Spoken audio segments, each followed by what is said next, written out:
Dans nos cafés philo McDo qui se sont déroulés tout au long de l'année dernière, enfin l'année 2017-2018, de septembre à juillet, juin, nous sommes restés entre hommes.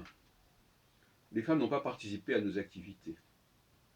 On peut s'interroger et se demander pourquoi, mais apparemment une certaine qualité de débat sur une problématique intellectuelle euh, ne passe par les femmes. Et d'ailleurs, les dialogues de Platon font très peu de place aux femmes.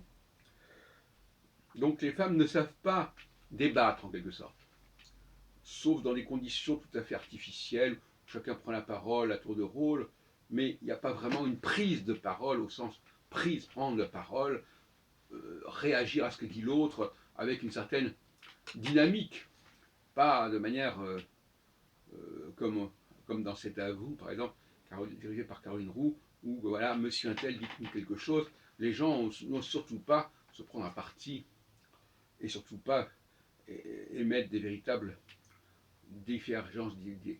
Alors à ce propos, d'ailleurs j'en parlais dans une autre vidéo, le collectif est très important. On ne fait pas un café philo en tête à tête.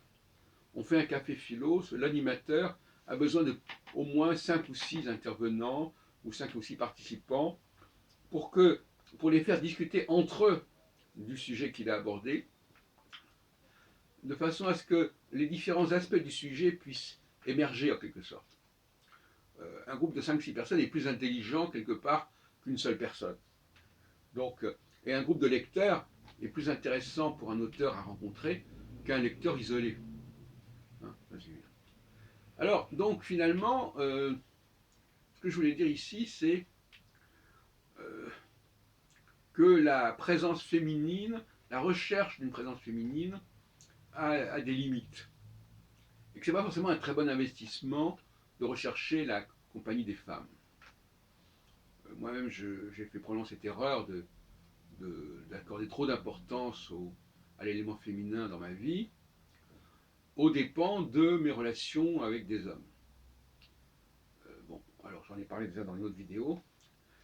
Euh, Il y a une qualité de la discussion qui n'est pas la même. Et en plus, il faut dire les choses comme elles sont, quand on est fasciné par une